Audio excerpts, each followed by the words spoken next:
হত্যার রাজনীতি করে গণতন্ত্রের অগ্রযাত্রাকে ব্যাহত করার পরিকল্পনা বিএনপি সফল হতে দেবে না বলে জানিয়েছেন দলটির মহাসচিব মির্জা ফখরুল ইসলাম আলমগীর।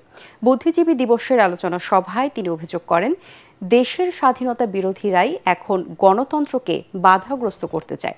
তাই আগামী জাতীয় নির্বাচন হবে স্বাধীনতার পক্ষ বিপক্ষের শক্তির লড়াই।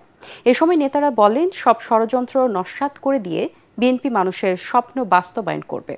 কামরুজ্জামান রাজীবের রিপোর্ট। রাজধানীর ইঞ্জিনিয়ার্স ইনস্টিটিউশন মিলনায়তনে শহীদ বুদ্ধিজীবী দিবসের আলোচনা সভায় অংশ নেন বিএনপি মহাসচিব মির্জা ফখরুল ইসলাম আলমগীর সহ দলের শীর্ষ নেতারা। তারা অভিযোগ করেন, দেশকে মেধাশূন্য করার পরিকল্পনায় সহযোগিতা করেছিল যে স্বাধীনতা বিরোধী শক্তি, তারাই আজ গণতন্ত্রকে বাধাগ্রস্ত করতে দেশকে অস্থিতিশীল করছে। অর্জিত বিজয়কে সুসংহত করতে সব ষড়যন্ত্রের বিরুদ্ধে প্রতিরোধ গড়ে তুলতে হবে।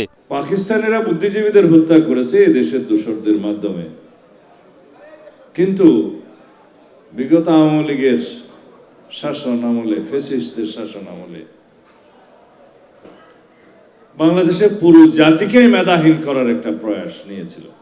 যারা গণতন্ত্র পুনঃপ্রতিষ্ঠার জন্য লড়াই করেছে তাদেরকে আক্রমণ করার দুঃসাহস দেখাচ্ছে। এটা যদি বন্ধ করা না যায় তাহলে আমাদের সাথীদের রক্তদান ব্যর্থ হয়ে যাবে। নেতারা অভিযোগ করেন, একটি গোষ্ঠী বিএনপি ঠেকাও মিশনে নেমেছে।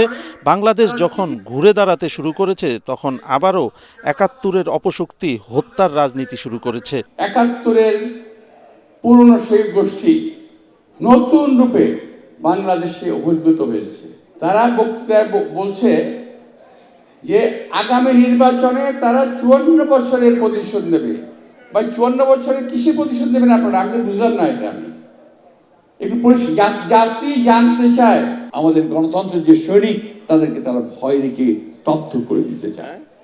কিন্তু ইতিহাস বলে যে সেই ভয়ে বিএনপি কখনো দবে যায় না। আমরা জানি ১৯৭১ সালে কারা, কোন রাজনৈতিক শক্তি সেদিন আমাদের এই বুদ্ধিজীবীদেরকে হত্যা করেছিল। আমরা এও জানি আজকে আবার কারা নতুন করে এই নির্বাচনের সময় এই ষড়যন্ত্র করে নির্বাচনকে নস্যাৎ করতে চায়।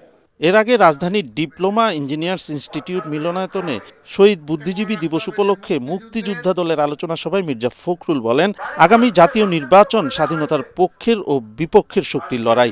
যারা স্বাধীনতা চায়নি তাদের জনগণ কখনো গ্রহণ করবে না। যে আমার জন্মকে অস্বীকার করেছে, যে আমার স্বাধীনতাকে অস্বীকার করেছে, তাকে বিশ্বাস করার কোনো কারণ থাকতে বলে আমি অন্তত মনে করি না। কামরুজ্জামান রাজীব, এটিএন বাংলা, ঢাকা।